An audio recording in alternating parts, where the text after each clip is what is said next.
সরকারি এত রাত হয়ে গেল, এবার এবার একটু শুয়ে পড়ো। তুমি ঘুমবে না? আসলে কি হয়েছে জানো, ওই আমি মায়ের নাম গান করতো, তাই ঘুমের দেবতা আমার ছেড়ে চলে গেছে। তুমি মায়ের জন্য ঘুমোতে পারছো না, আর আমি মেয়ে দুটোর কথা ভেবে ঘুম আসছে না। কি হলো কি? কদিন ধরে কটার কথা বলবো তোমাকে ভাবছি।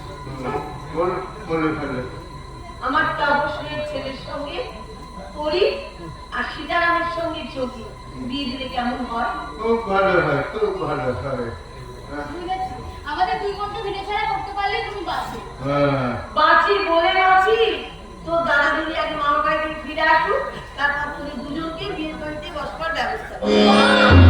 বিশুটা কোথায় গেল? বিশু ভাই, বিশু ভাই কোথায় গেল? বিশু ভাই বলো দেখি, বিশুকে বললো এসে গেছি। আমি এসে গেছি, অনেক কিছু জানি।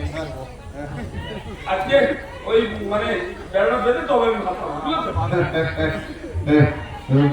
বেড়াটা বাঁধা সত্যি সত্যি খুবই প্রয়োজন। বিশু ভাই এত ফোনে মনে হলো না না, যদি মনে করি আবার ভুলে যাই, আবার ভাবি আবার ভুলে যাই। আবার ভুল নিয়ে তুমি গানের ফুল ফোটাও, আর এদিকে সংসারটা পরকিট করে দুমড়ে দুমড়ে কাঁদো।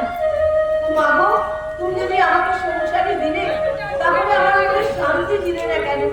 কেন দিলে এমনি এত ব্যথা? সর্বাণী, সর্বাণী, সর্বাণীর অভিমান হয়েছে। আসলে কি হয়েছে, আমি তো ঠিক ওই স্বামীর কর্তব্য পালন করতে পারি না, পুত্রের কর্তব্য করতে পারি না, তাই তোর রাগ হয়েছে, অভিমান হয়েছে। বিশু দাদা, এই মাছ কাটারি দড়ি নিয়ে এসেছো, এগুলো দিয়ে কি করবে গো? বেড়া বাঁধা হবে? বেড়া বাঁধা হবে? হ্যাঁ, সেদিনকে ঝড়ে বাড়ির খানিকটা বেড়া ভেঙে গেছে, দেখতে পাচ্ছি। সত্যি কিছু কাকা, তুই বেড়ার ফাঁক দিয়ে একটা ছাগল ঢুকে দুটো জবা গাছ হয়ে গেছে। এই দাদা, আসুন।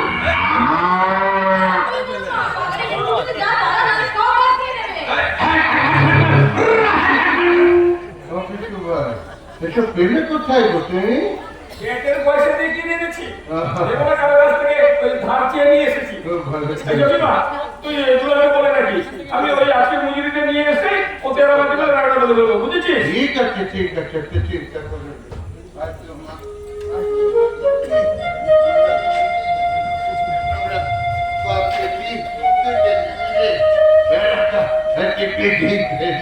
আমাকে কি করতে হবে বাবা? কি করবি? দড়িটা ফিরিয়ে ফিরিয়ে দিবি, বিশু কত কাজ বুঝলি কি? ওরম বলে তোর মা মিছি মিছি আমার উপর রাগ করলে আমি কি করবো বল? মায়ের নাম গান করতে করতে সব কেমন গোলমাল হয়ে যায়। মানে থেকে নি মা, দড়িটা একটু ঘুরিয়ে দে মা, ঘুরিয়ে দে।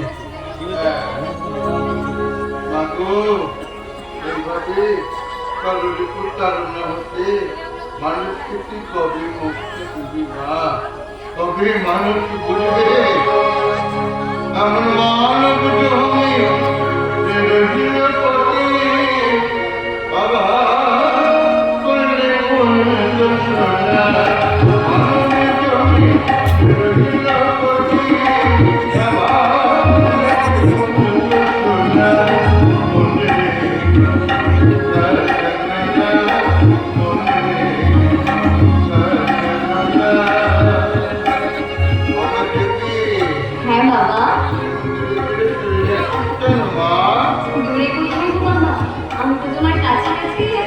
থাকবি, তুই আমার কত আদরের মেয়ে।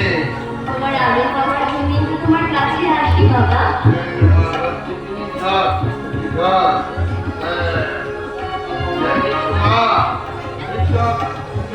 চাষ করে আমরা জীবন ধার করি, আমরা বুঝতে পারি না আমাদের এই মানব দেহের মধ্যে একটা উর্বর জমি লুকিয়ে আছে। সেই জমিতে সবাই দেখতে পারে না বাবা, আর দেখতে পেলেও ফসল ফলাতে পারে না। অসুখের অত্যাচারে সব ফসল কিছুতেই সে ফসল নষ্ট হতে দেব না। আমি ওই মানব জমির কৃষককে ডেকে ডেকে বলবো, কালী নামে যাও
তুমি তো কিছু দিবে ব্যাপারটা হবে না না তা ঠিক নয়, তবে কে ভালো বেড়া?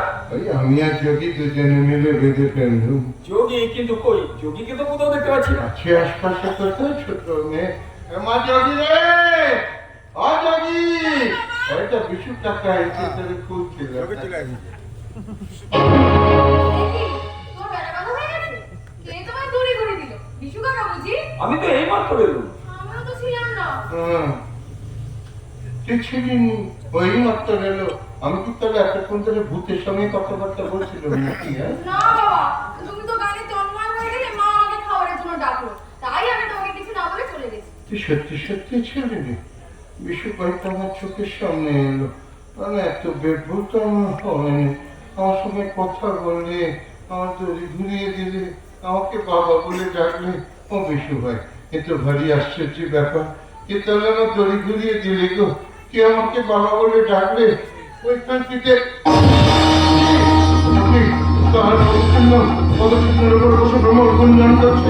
চারিদিকে কেমন পদ্ম গন্ধ, এ পদ্ম গন্ধ আমার অনেক দিনের ছিল। তবে কি আমার ব্রহ্মময়ী মা এসেছিল? বাবা, এই যখন চলে গেলি কেন মা? দেখা দে মা, দেখা দে, দেখা দে মা, দেখা দে। ওই মাথা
রামপ্রসাদের জীবন জমির বেড়া। জানি না গো, আমি কিচ্ছু জানি না। বাবা দেখো, একটা নীলপদ্ম পড়ে আছে। আমি আসছি কিন্তু। মা দেখো, কত বাবুতে সেচনবন্দি কি লেখা আছে দেখো। আমার কি লেখা আছে বলছে? আমি কাশীর বিশ্বেশ্বরী, তোমার গান শুনতে এসেছিলাম। আমার মা এসেছিল গো, আমার মা এসেছিল। আরে আমার কি আনন্দ, কি মজা। বিশু ভাই, সর্বাণী, যোগী, আমরা এই পদতুলি মাথায় নিয়ে সবাই ধন্য হব, সবাই ধন্য হন। তোমরা সবাই ধন্য হও। আজ আমার এই পুরো মন্দিরে মা এসেছিল গো, মা এসেছিল। আরে মা এসেছিল। তোমাকে